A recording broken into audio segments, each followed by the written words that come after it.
I would like to welcome everyone this evening.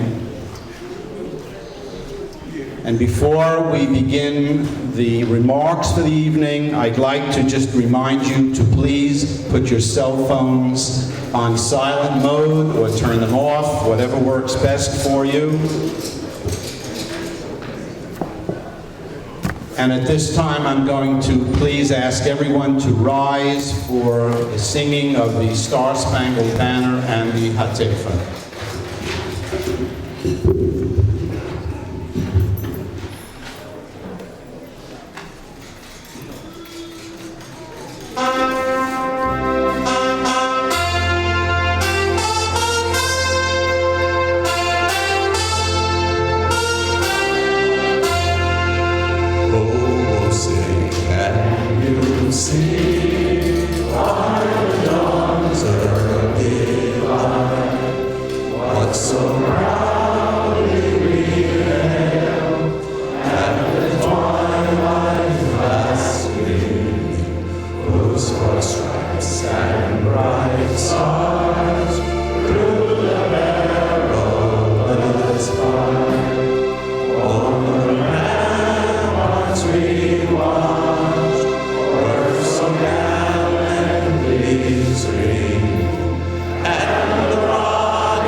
Please be seated.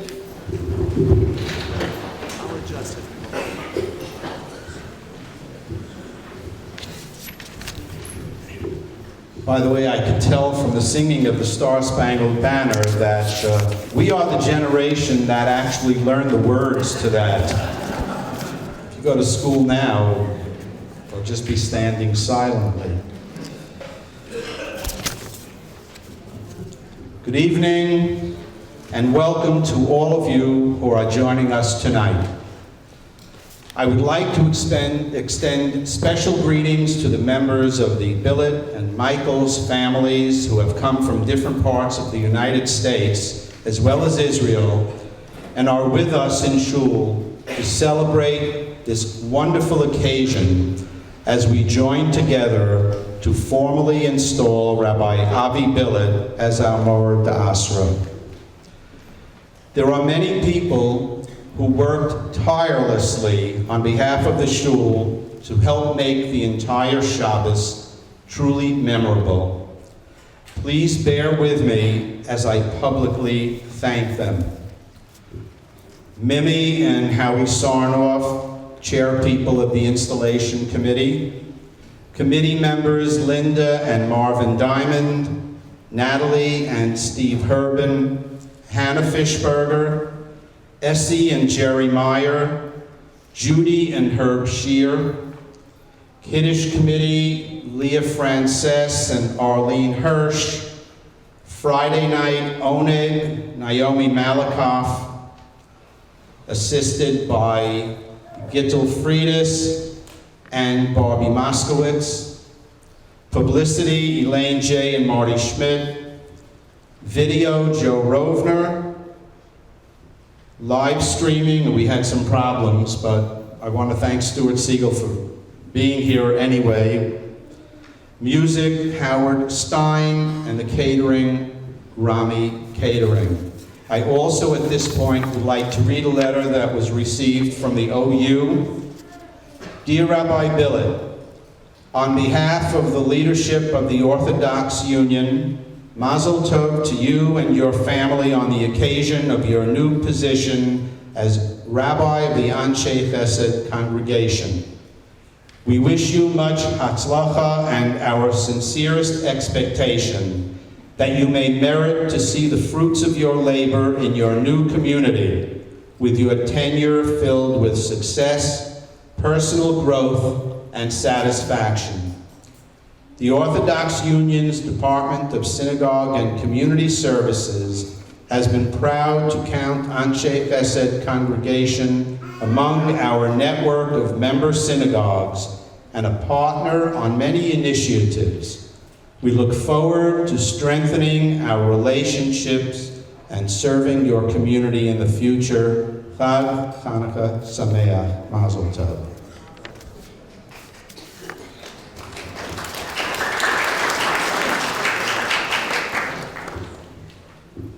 On the evening of December 8th, 2012, I had the distinct privilege and honor to stand before you as the president of our shul and state, Shehecheyanu, V'kimanu, V'higiyanu, Lazman Hazeh.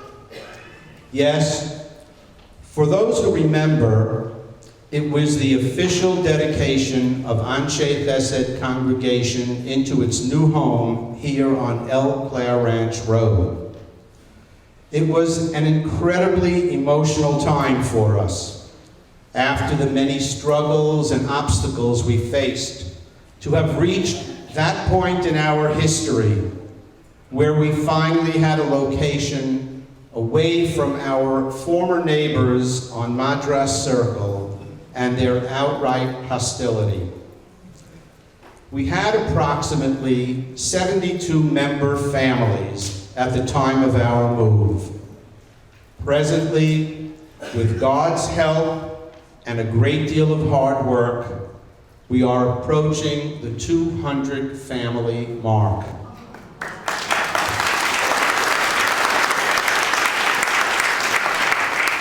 The dedication Shabbos on December 8th, 2012 was indeed a memorable milestone and heralded a new phase in the shul's growth. Tonight, I am honored once again to be able to stand before you and say, Shehecheyanu, V'kimanu, V'higiyanu, Lazman Hazeh, as we join to celebrate the installation of the first full-time rabbi in the history of Anshe Chesed congregation, Rabbi Avi Billet.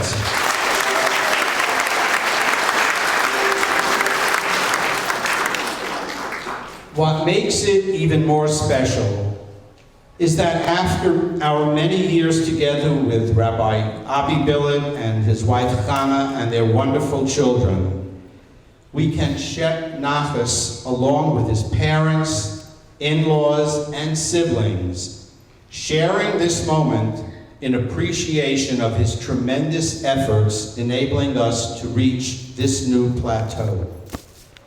He demonstrated enormous faith in our community and shul, and we are now seeing the fruits of his labor. We have come a long way as a shul and have accomplished much in a relatively short time. It is incredible to note the many and varied programs and learning opportunities our shul now has available. We truly have become a beacon of Torah and Midot in Boynton Beach. And under Rabbi Billet's guidance, I know that we will continue to go from strength to strength and attract more and more families to our beautiful community and shul. We are here. We no longer have to apologize for our existence. And make no mistake about it, we have brought a sense of vibrancy to Boynton Beach.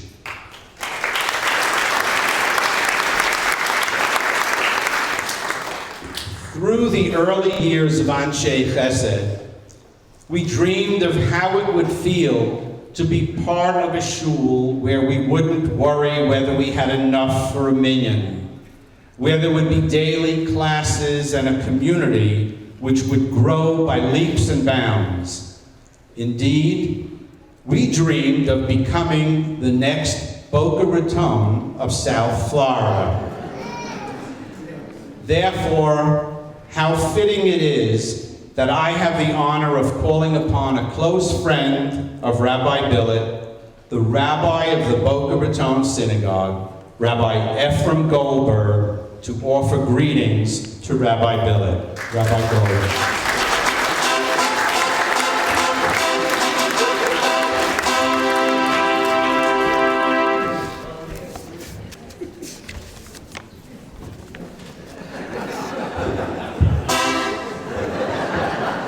Find a way to do that before the sermon on Shabbos morning. That'd be really great. Thank you all very much. It is, thank you for that introduction. It is truly a great honor and a pleasure to be able to participate this evening. It says in your program that I am to offer collegial greetings. But I'm not sure exactly what that means, but I want to add also, as was just said, that I'm not just a colleague of Rabbi Billet, but over the last number of years he's grown to be a dear friend. A friend that we've partnered and worked together in a number of different ways, and in every interaction, I've only had the greatest of admiration and respect, and have learned a great deal from your Mora D'Asra, from your Rav, and so it really is an honor to be able to participate this evening. I want to share one quick thought in doing so. Obviously, it's not a coincidence. It is so appropriate and befitting to celebrate this major milestone, specifically on this holiday of Hanukkah, a Chanukah of sorts. A new beginning, a fresh start, an installation, an inauguration on the holiday of new beginnings of Hanukkah. The great Piazetzna Rabbi, Rav Kalanimus Kalman Shapiro of Piazetzna, in his introduction to Chovas HaTalmidim, a student's obligation, writes a letter to parents and to educators. I'm incredibly fond of it. I think we have so much to learn from it, and I quote it regularly and often. And in there, he describes what the essence of the word chinuch is. And make no mistake, chinuch is the root of the word Hanukkah. They share the same, not only root, shoresh, but they share the same essence. And he says, chinuch lashon haschala. Chinuch comes from the language of a beginning. Upashut shelo kol haschala ye'amer lashon chinuch. And not on every beginning do you say chinuch. Not on every start, not on every opening do you use that word. And he gives a number of examples where we don't. So where do we use it? Al ha'achshara asher nimtza b'koach b'kerev ha'adam l'malacha zu o zu v'al ha'achshara sabayis v'akli l'tashmesh zeh o zeh. Continues the Piazetzna Rebbe. When something taps into its essence, when you take it from the potential for which it was intended, for which it was meant to be, and you bring that into reality, that's chinuch. Chinuch is to see the latent potential within a child or an adult, a person, and to seek to extract it, to reveal it to the world. And therefore, it's that very same word we use, chinuch, to describe education, but also to describe a Chanukas habayis, to celebrate a new home. Chinuch, a Chanukas habayis describes the difference between a house and a home. A house are the bricks and mortar, but a home is to realize the purpose for which those bricks and mortar, for which those walls and roof are formed. Chanukas hamizbeach, and so on and so forth. Chinuch, says the Rabbi, and the time of Hanukkah is a time to look inside ourselves, to look in our children and grandchildren, to see their potential, and to bring it into reality, to reveal it to the world, to extract it, to fulfill the purpose and the mission for which it was created. There's no question that tonight is about Rabbi and Rebbetzin Billet. It's a mazel tov for this major milestone, for this wonderful occasion, for this important moment in your professional life.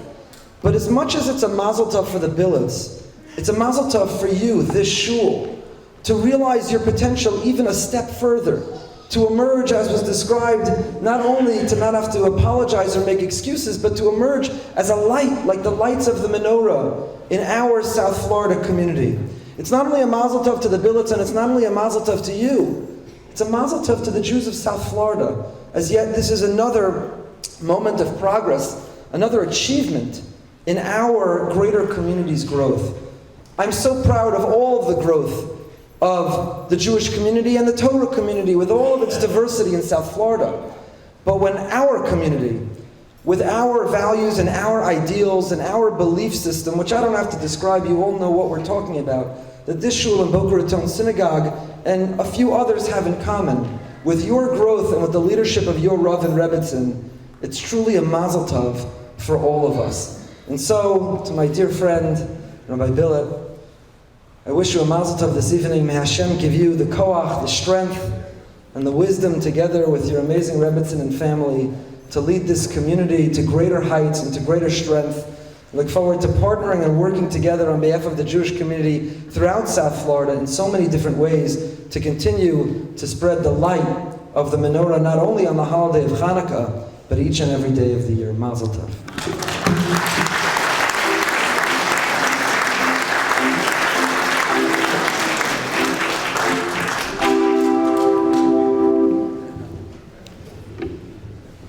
I remember after the first year of our move into the shul, and we saw the tremendous potential and growth, I started speaking to people about the establishment of a sisterhood. And generally, when you speak to a lot of the people, their first reaction is, it's a great idea, but please, not me. I'm not interested. I've been there, I've done that. But there are people who always step to the fore. And so I want to acknowledge, we have co-presidents of Sisterhood. I want to thank Esther Lehman, who stepped forward and undertook the initial presidency of Sisterhood, brought it to the point where we are now, where we have co-presidents. And so represented tonight on the dais is the co-president of Sisterhood, Marlene White. I'd like to call upon Marlene.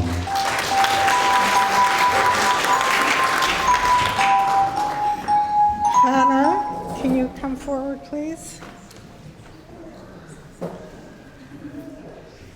On behalf of the Sisterhood, we'd like to give you a small gift. I'm going to quote my co-president. Oh, is this on? This is not my forte. I'm quoting my co-president. We used to be a family. Now we're a community. You've been part of our family for a long time, so now we would like to welcome you as you take your rightful place in our community. My designated chaper, Lorraine Schmidt, picked out a beautiful decorative bowl. I was in someone's house recently, and on their coffee table, you can hold it. Hold it. On the coffee table, they had a bowl, and it said, bowl of mazel. And this should be your bowl of mazel for you and your family as you settle into our community, and we look forward to working with you more closely in the years ahead. Thank you so much.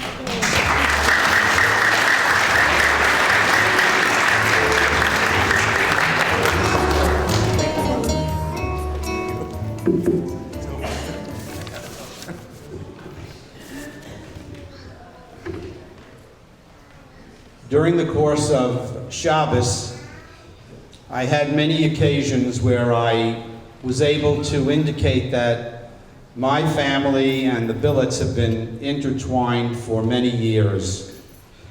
So it's a particular zchus for me to be able to call upon Rabbi Herschel Billet of the Young Israel of Woodmere, a family friend, the Mora D'Asra of my children in Woodmere, and among the most renowned pulpit rabbis in the Orthodox world. We share in the joy this evening as we call upon Rabbi Herschel Billet, as he has the distinct honor of installing his son, Rabbi Avi Billet, as the first full-time rabbi of Anshe Chesed congregation. Rabbi Billet.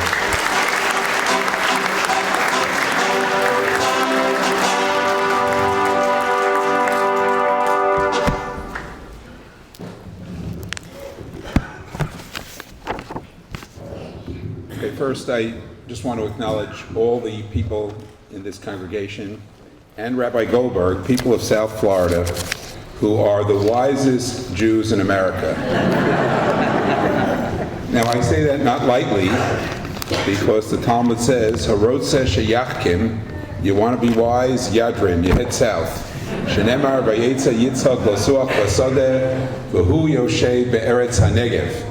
Yitzchak was studying in the south. Rabbi Goldberg is one of the pioneers, not the first pioneer, but one of the early pioneers of building communities in South Florida. And clearly the community of Boynton Beach wants to emulate the incredible accomplishments of the Boynton, of the Boca Raton community. And Be'ezras Hashem, halavai she'tatzlichu at the right pace and in the right time.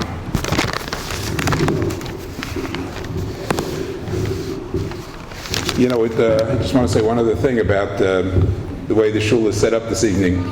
At my last shul dinner, the chachamim of the shul decided that they were going to leave the sisterhood co-presidents off the head table. That is a big mistake.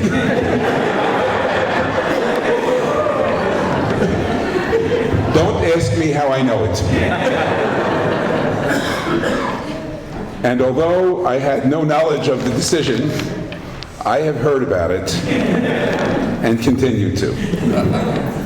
So you are much wiser here in Florida than we are in cold, dark, northern America. So I have two questions I would like to begin with. One of them is that on the holiday of Hanukkah, although we celebrate it for 8 days, we have no formal commandment to have a seudah, a meal. Unlike Purim, which we celebrate for but 1 day, and we have the mitzvah of Seudas Purim, the Purim meal, which is a big festive gathering. And I can tell you as a shul rabbi, I remember days when members of the congregation decided to make a wedding on Purim, or to make a bar mitzvah on Purim, and they were so happy. And of course, all the people who attended were very unhappy because they wanted to have their Seudas Purim with their family. Purim, the Purim meal is a big event. It's something that people look forward to. And Hanukkah, with all the light and the happiness and the dreidel and all the joy associated with the holiday of Hanukkah, there is no seudah, not even one in 8 days. Secondly, Purim, which is a 1-day holiday, has a book, and we read it twice. It's called Megillat Esther. And yet, Hanukkah has no book that's in the canon. Yes, there is the book of Maccabees 1, the book of Maccabees 2, the book of Maccabees 3. There is Megillat Antiochus, but none of it is in the canon of Jewish books. It's not included in the Bible. And in fact, so much so that the Medrash says, Lamnatseach al Ayelet HaShachar, a song to the morning star, Ma Esther, Sof Ma Ayelet HaShachar, Sof Halayla, just like the morning star is the end of the night, Esther, Sof Kol HaNisim. Esther is the end of all the miracles. Ask the Gemara, what do you mean Esther is the end of all the miracles? V'ha'ika Chanukah? Hanukkah happens after Esther. Esther happens during the period between the destruction of the first temple and the return to Israel and the building of the second temple. Hanukkah happens during the time of the second temple. What do you mean Esther is Sof Kol HaNisim, the end of all miracles? There's Hanukkah. Says the Gemara, Nitna li kasev. Esther was the last miracle that could be written down. Why? Why wasn't Hanukkah worthy of being written down? So Rav Hutner gives a wonderful, wonderful explanation in his Pachad Yitzchak to the notion of Esther being the last of miracles that could be written down, because basically he says Esther was a miracle of Torah Shebichsav. It was a miracle of Jewish survival, of the Jewish people being able to continue to observe the Torah. But Hanukkah can't be written down because it's a miracle of Torah Shebaal Peh, of the oral tradition. Because what is Judaism? Judaism is not the written tradition. Of course, the Torah Shebichsav is very important, but what makes the Torah Shebichsav unique to the Jewish people is the fact that we have an oral tradition, our own unique oral interpretation of the Torah Shebichsav, of the written Torah, which translates itself into what Judaism is, into what halacha is. I mean, unfortunately, however it happened, around the time of Hanukkah, the Bible was translated into Greek, and then it was translated into many different languages. Many people have the Bible, but only we have the oral tradition. And so therefore, Rav Hutner, quoting the Gemara, which says the covenant between God and Israel is over the oral tradition. So since Hanukkah represents the victory of the attempts of the Greek Syrians to dilute Judaism and to make Judaism a part of Hellenism, that is not to be written down, because that's about the oral tradition, the survival of Judaism. And similarly, Purim being a holiday in which we celebrate a physical victory, we celebrate with a physical meal. Hanukkah, which is a holiday in which we celebrate a spiritual victory, we celebrate with a spiritual lighting, but not with a physical meal. But I would like to suggest a much more depressing explanation. And that's because I come from the north, and we don't have that much sun down there, and we don't have that much light, and so I have a different explanation, which might be wrong, but I think it has some validity in any event in terms of the point. It's true that Hanukkah was a victory over the Greek Syrians. But you know what Hanukkah wasn't?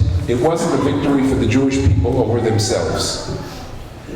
Because you know that in the period leading up to Hanukkah, we have all these stories about Jason and Menelaus and the Mityavnim, the Jews who were so acculturated into the Greek values. They were syncretists. They wanted to change Judaism and adopted Greek ways.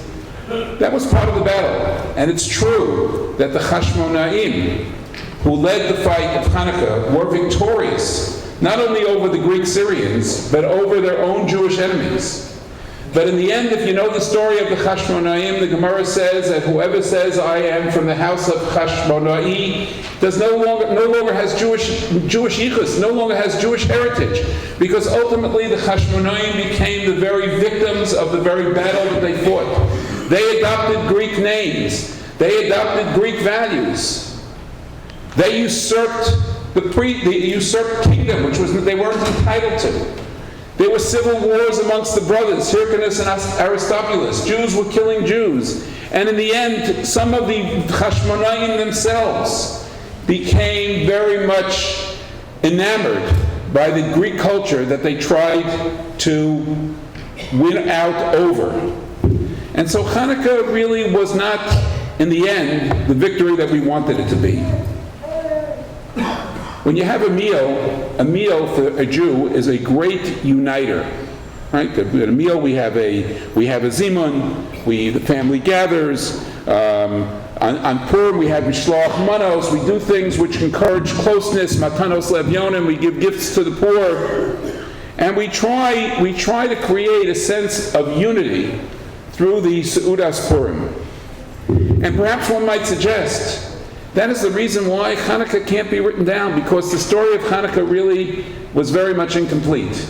It was a victory for a short time, but in the end, it was a failure because the Jewish community was disunited. The Jews were fighting against Jews. You know, the Rambam is a very interesting quotation in the Rambam at the beginning of Hilchos Hanukkah. There was a great hope on Hanukkah, and I'll tell you what the great hope was. The Rambam says that he describes the victory against the Greek Syrians, and he talks about God having mercy upon the Jewish people. And he says, "V'gavru b'nei Hashmonai HaKohanim," the Hasmonean family, the priests, HaKohanim HaGedolim, either the great Kohanim or those who were Kohen Gadol amongst them, V'hargum, and they defeated their enemies and killed them. V'hoshiu Yisrael miyadam, and they saved Israel from their hands. V'hamidu melech min HaKohanim, and they established a king from the Kohanim. V'chozra malchus liYisrael yeser al mosayim shana ad hakorban hasheni. And monarchy returned to Israel for more than 200 years until the second destruction. Now, on the one hand, I told you that the fact that a Kohen became a king was a violation of Torah law. It was a violation of the will of Yaakov, who said, Lo Yasur Shevet mi Yehuda, the king has to be from Yehuda. The Gemara has a drasha that says a Kohen is not allowed to be a king. But the Rambam says we celebrate nonetheless because royalty returned to Israel. And when you have Malchus Yisrael, when you have Jewish royalty, even if the Jewish royalty is a bit off base, it's still better than being dependent upon somebody else. But in the end, it was too sick, it was too ill, and this royalty couldn't control itself. And when royalty was defeated amongst the Jewish people, we went into the second exile, one which, Baruch Hashem, in 1948, the beginning of the return of the Jewish people to the land of Israel, finally happened in our lifetime and continues, the miracle of Israel continues day by day. Well, the equivalent of Malchus Yisrael in any community is a shul. A shul is the Beit HaKnesset. It's the place where the Jewish people gather. And the Jewish people don't gather in the shul because it's a social hall, although there's nothing wrong with social activity in the synagogue. The Jewish people gather here to daven, to pray, to join their voices, as Rabbi Soloveitchik once explained, interpreted, that the Beis HaKnesset means the house of Knesset Yisrael, the house of the Jewish people from all generations. Everyone here comes from a different part of America. Everyone here, most of the people who've come down to South Florida, at least in this community, as I heard this morning, are what are called snowbirds. Some people are permanent residents here. Some people come down for weekends. Some people come down for weeks. Some people come down for holidays. But basically, people have gathered from many, many, many different communities to this community. That's what it is. It's an ingathering of many Jews with many traditions. And your voices join together in the voice of Knesset Yisrael, the same voice that your parents may have davened in where they came from. And when our grandparents came from either the Sephardic countries or the Ashkenazic countries, wherever our grandparents may have come from, they davened in different voices. And the Galician accent is different than the Litvish accent, and the Litvish accent is different than the Yeki's accent, and the Yeki's accent is different than the Ungarish accent, and the Ungarish accent is different than the Russian accent, and the Russian accent is different than the Yemenite accent, and the Yemenite accent is different from the Moroccan accent and the Syrian accent, etc., etc., etc. You get my point. But everyone gathers in one place, and your prayers become the prayers of Knesset Yisrael, the prayers of your parents, your grandparents, your great-grandparents, going back for many generations. It's an incredible place, a shul, if it is the right kind of place, if it is what it's supposed to be. And that's where the Hashmonaim failed. They couldn't have a shul. And you can't have a shul unless you have a rabbi. A rabbi is the leader of the shul. Where the Chashmonaim failed is some of them, when they got so enamored with the beautiful garments of royalty, and they got so enamored with the opportunity to go to the castles and of other princes and kings of their times, they forgot that the community was important, and they put themselves ahead of the community. They thought that they were bigger than the community. And the fact of the matter is, there is nobody who is bigger than the community. And the first person who has to realize that is not the president of the shul. The first person who has to realize that is the rabbi of the shul. Because the rabbi of the shul sets the tone. The rabbi has to be humble. The rabbi has to be a role model. He has to be a teacher of Torah. He has to teach people the way to pray. He has to spend time ministering to the needs of his people. And ministering to the needs of his people doesn't only mean their spiritual needs. Sometimes they need advice. Sometimes they need bikur kolim. Sometimes they need hachnasas orchim. There are so many things that a rabbi does that a lot of people don't know about. But a rabbi has a very, very busy day. He doesn't only work on Shabbos. He's not Big Gedalia Gumber. He works 7 days a week, 24/7. He's on call. And that's the job of the rabbi. And the rabbi's job is also to get along with his brothers and his colleagues in the community, and to be menschlich to everybody in the community. Even if people don't follow all the rules that they should, it doesn't matter. We have to stand and rise above it all, and we have to be menschlich to everybody. We have to embrace all Jews in the community. All Orthodox Jews in the community, and Jews who are not Orthodox, and Jews who are not affiliated. We have to care about Klal Yisrael, about the Jewish people. We have to get along. Even if we are wrong, we will look away, and we will do the right thing. That's the job of a rabbi.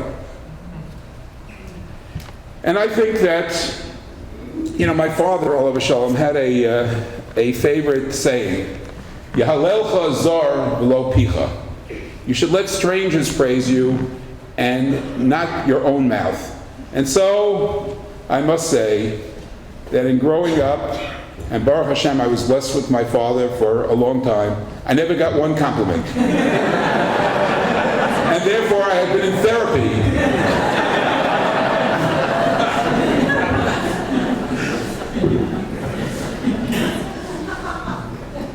He used to say, Ma'asecha yahalalucha, let your deeds praise you.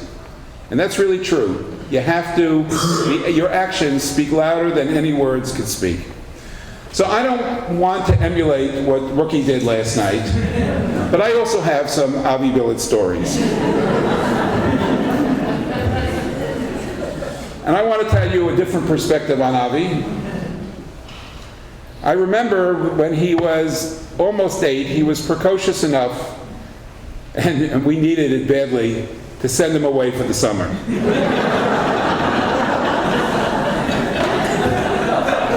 And so we interned him for the first of 14 years, almost 7, he says. Really? Is that the case? His mother says it was the case. It was the case. We interned him in Camp Monk, where he spent 14 years of his life. And I will tell you about Avi's first summer in Camp Monk. Did you turn 7 while you were in Camp Monk? Okay. Well, yes, he turned 7 before he went to camp. And in Camp Monk, where I went for 9 years, as I said, Avi went for 14. When I went to Camp Monk, hockey was not an in thing. It was baseball and basketball. Those were the sports. You played a little dodgeball, a little volleyball in color war, but hockey wasn't in. But hockey was in when Avi's time went to go to Camp Monk, and they had the super hockey game. That means all the divisions of the camp played hockey. And so it was. In the third period, the score was tied, and mighty Casey came to bat, and Avi Billet scored the winning goal for his team in color war.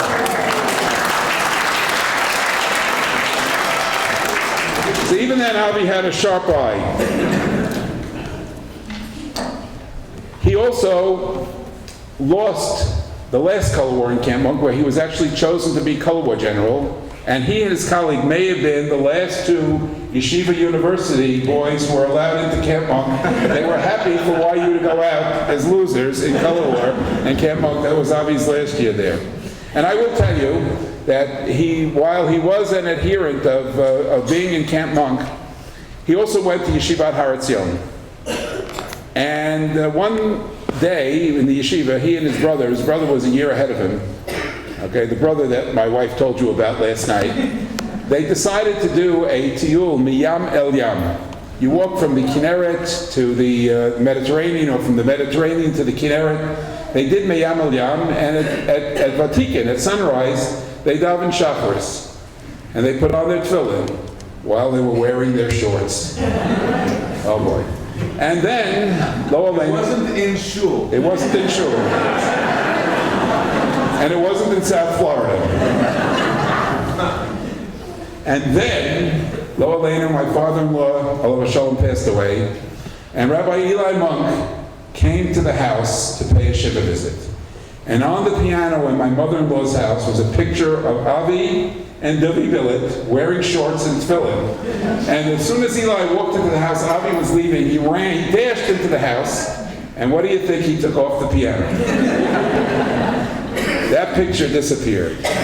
When he was in MTA, he was the editor of a Torah journal, which we were very proud of. That's what he was. And Baruch Hashem, you heard the rest of the stories last night. And we couldn't be more pleased when Avi met Chana, and Chana met Avi, and we don't know who plotted that meeting, but we feel very, very blessed to have Chana as the best daughter-in-law we could possibly have, along with our other two daughters-in-law. Don't worry, Rebecca, I wouldn't forget about you. And we have wonderful mechutanim, and we have wonderful grandchildren, and Baruch Hashem, they're being well raised by their mother.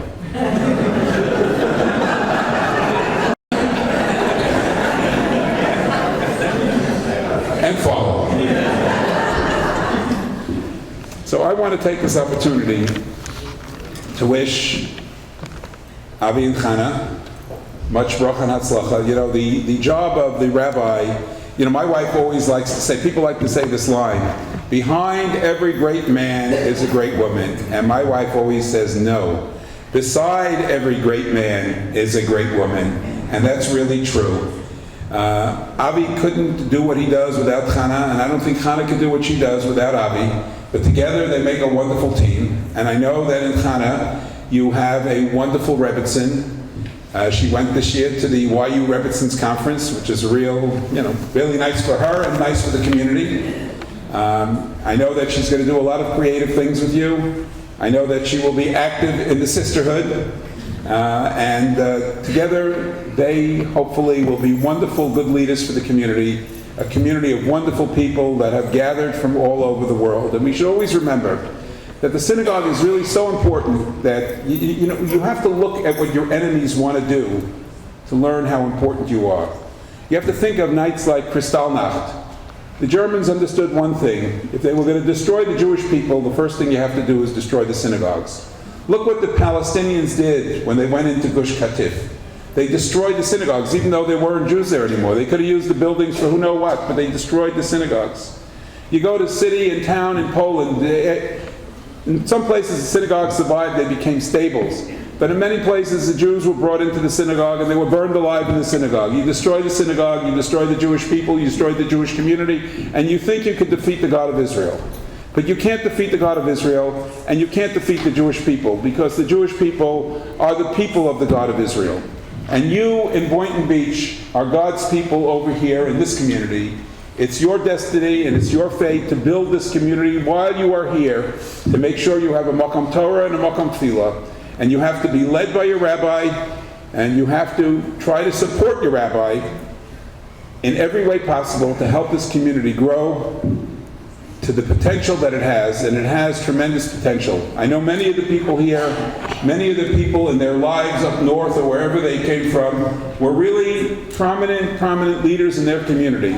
And there's no reason why a group of such talented people can't together build a wonderful, wonderful community. I want to particularly thank Mr. Fishberger, who's been such a wonderful friend to our family. I want to thank him. I want to thank the sisterhood, of course, but my long acquaintance with the Fishberger family is really one that we cherish. We're blessed with their children in Woodmere, and we cherish the relationship, and we hope that just like the relationship with the Fishbergers is such a wonderful relationship, the relationship with everyone in the shul will be one. I wish you bracha, hatzlacha, mazel, and of course, I don't know what it means to install somebody as a rabbi, but I hereby install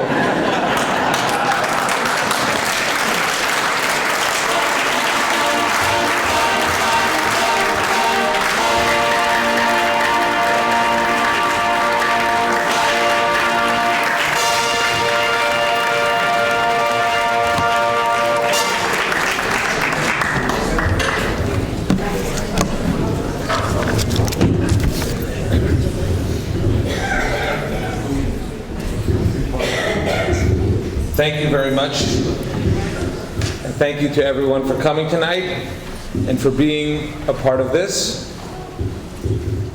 My mother mentioned last night that I like to tell jokes. So if some of them come out in my words this evening, you'll at least remember something that I said. My father started to talk about how my wife is raising our children, which reminded me of one of the more unfortunate stories that I ever presided over at a bris. And ever since then, I highly recommend that the person naming the child not be the father of the baby's father. Because it got to the point where the man said, the Karei Shemo B'Yisrael, let the child's name be, and then his son, the baby's father, said the baby's name. Let's just say it was Pinchas. Pinchas. And then the Karei Shemo B'Yisrael, Pinchas ben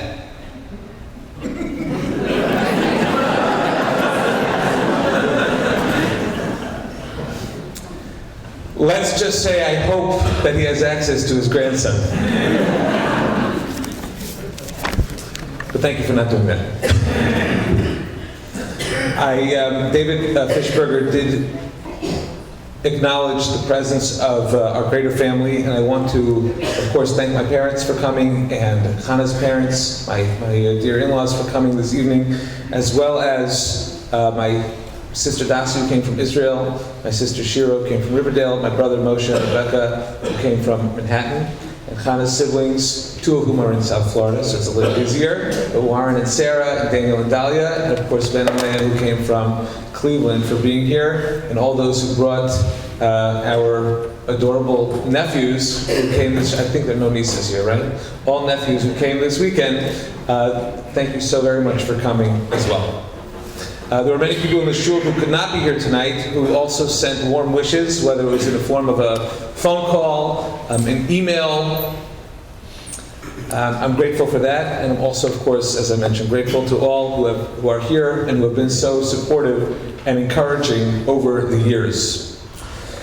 When Howie Sarno first came over to me and said, "We're going to install you," I had never heard the term before. So I had to look up what is an installation.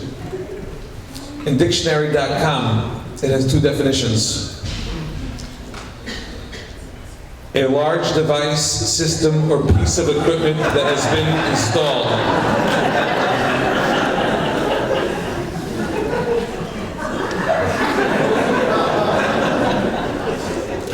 And the act of installing, or the state of being installed.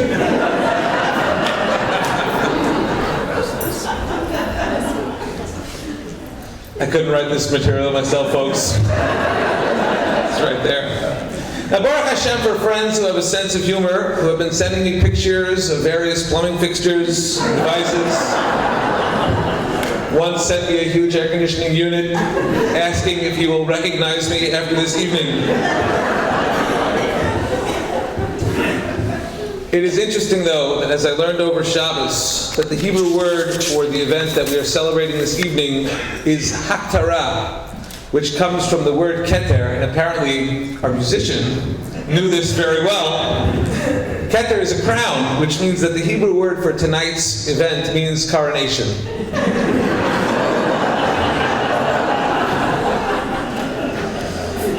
Don't worry. I won't let it get to my head. Wait for a groan. Oh, I'm sorry, that's my stage instructions.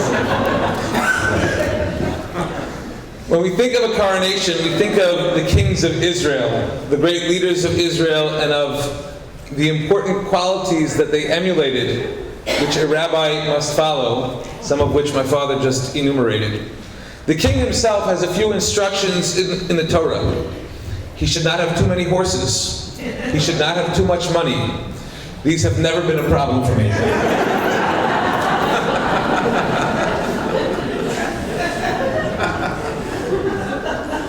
He should also not have too many wives. Am I enjoying?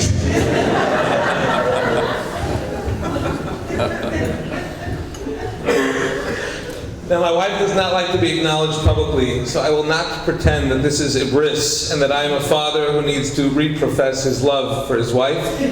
As a Moel, I've heard that speech many times, and Chana would not want me to do that. However, I will say this. One of the last Reeds dinners that I went to honored 4 of the Rabbeim who had taught at YU, each for over 50 years. They were all celebrated for their long-term commitment to the yeshiva as an overall celebration of 200 years of teaching at the yeshiva. One of the honorees, Rabbi Gershon Yankelevich, Zecher Tzaddik Livracha, who lived to be over 100 before passing away a few years ago, he spoke in Yiddish, and while I did not understand most of what he said, he did say over and over how much Hakoras Toiva, gratitude, he has for his Eishes Chayil, which was very inspirational at the time and has given me the right way to acknowledge my wife on this evening. I'll just echo the message of Rabbi Akiva that he shared with his students regarding his wife, that Shaliva Shalachem Shalahi, her support in my professional aspirations has brought us together down some roads which we do not wish to retravel, but we have been blessed, but have blessedly brought us to this place where we feel so at home. Every man should have a wife who, when he says he needs to go to shul, she says, go, it's okay. Anyway, the king shouldn't have too many wives. Has never been a problem either. He should carry a Torah with him and consult it often. I never understood this until the iPhone came out. Now I see how a person can carry a Torah with him all day and consult with it often, and sometimes, if you have the right app, he could even tell you shiurim while you're in the car. But perhaps the most important lesson we learn from the greatest Jewish leaders, one who is arguably a king and one who is most clearly a king, and as my father mentioned, is a need for humility on the job.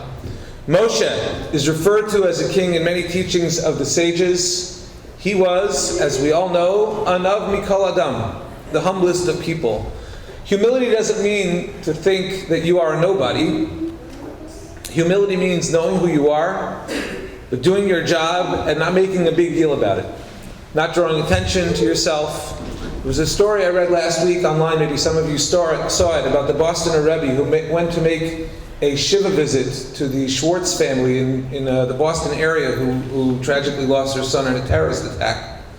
They didn't know who he was, and the story went on to describe that after sitting there silently for a few minutes, he said, I don't know you, but Klal Yisrael feels your pain, etc. Ezra's father thanked him and asked him his name, and the Boston Rebbe said, Naftali Horowitz from Boston. The article that I read was extolling his humility, and it is true. But I read this story and felt that the article was off in the sense that this is not meant to be a big deal. one thing that, a character trait that I've very much picked up from my father, who goes around introducing himself to strangers as Harry.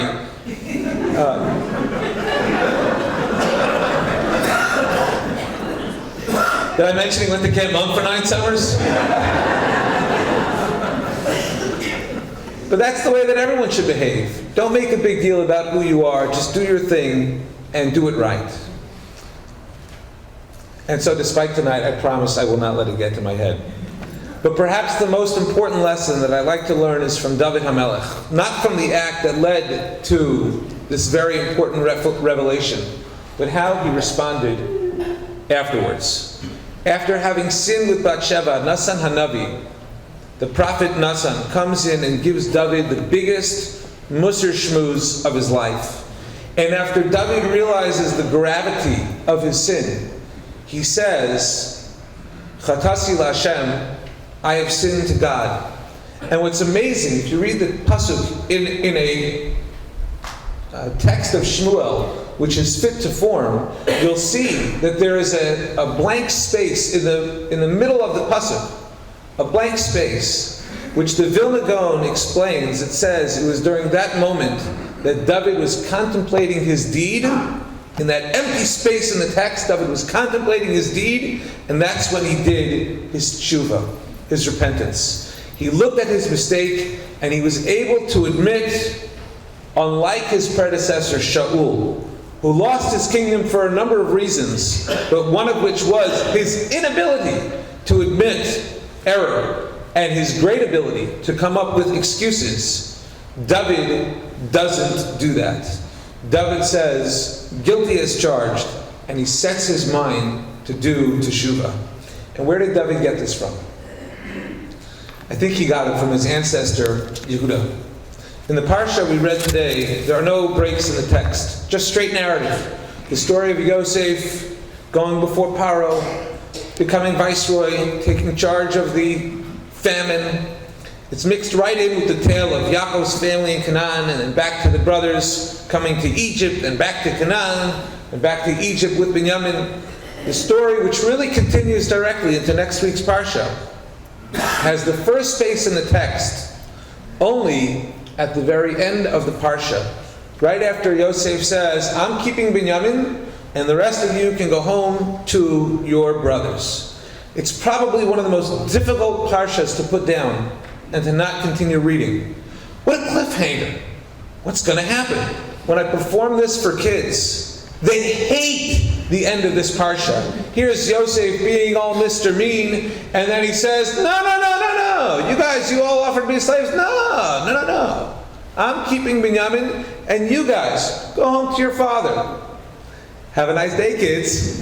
They hate it. No, what's going on? No, we'll stay longer. No, next week. I only do one parsha a week. I'm sorry. But there's that same space. And I like to think that it's the space that Yehuda is giving his future descendant. The space in which you pause, you contemplate, think about your action, gather your thoughts, and take the right steps to bring about resolution. Yehuda used that space to think. There's an old joke, my favorite version of it was told by an Irish comedian. My parents went to Ireland many years ago, and they bought a number of tapes. Anybody remember what tapes are? They bought a bunch of tapes of a comedian named Hal Roach, all of whose jokes I remember by heart. And he says it about Irish people because, as he always puts at it, oh, we laugh at ourselves. So since we all like to laugh about Irish people, all right. Two Jews were walking. Okay, he tells a story about Casey and Flanagan, who went to go see a movie in which John Wayne is starring. So you know when Hal Roach was apparently recording his cassettes. But anyway, John Wayne, and Casey says to Flanagan, in the next scene, John Wayne is going to fall off his horse. And Flanagan says, no, he's not going to fall off his horse. And sure enough, in the next scene, he falls off his horse. Well, Casey won the bet that he had made, so he says to Flanagan, I apologize, I feel very guilty, because I saw the movie before, and I knew he was going to fall off the horse. And Flanagan says, I also saw the movie, but I didn't think he'd fall off twice.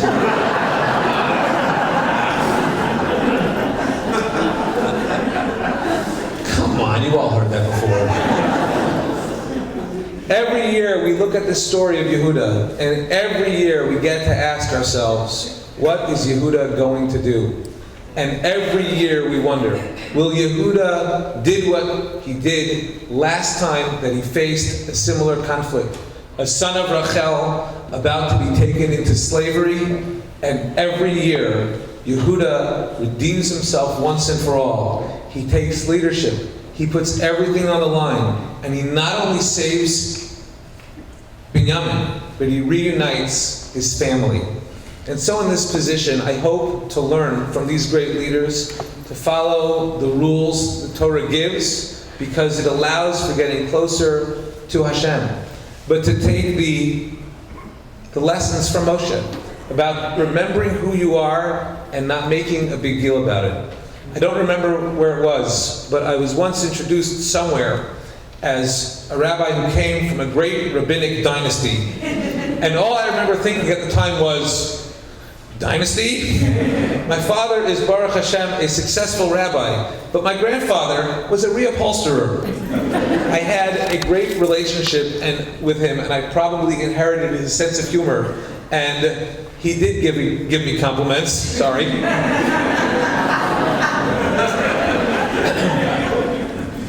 But he also told me some, what we just call in our family, granty jokes. Like, here's a Rosh Chodesh one. How do you say elevator in Hebrew? Yalav Yavo. Okay. But most importantly, David HaMelech was able to recognize when he made a mistake and learn from his errors. I am still learning, still making mistakes, and hopefully learning from them all the same. Rabbi Goldberg can surely tell you. He's coming back this Monday for a lunch and learn, so you can ask him then. We all make many mistakes. Hopefully we learn on the job and we do right to make it better. Rabbis, like everyone else, are humans, and we hope to do our best. So let us be grateful on this evening for the road which has brought our shul to this point. And hopefully, using that reflective pause that rocketed Yehuda to greatness, we too can pause and reflect at every new milestone of our shul and see where we've come from and where we hope to be heading in the future. And hopefully, with Hashem's help, every cliffhanger will lead to a choice that is right for the next stage of our shul. I am grateful to everyone for being the choice at this time in our shul's developing story. And I look forward to learning from our ancestors, our great leaders, and from every one of you, and being the rabbinic representative of Anshe Chesed that makes us all proud. Thank you very much.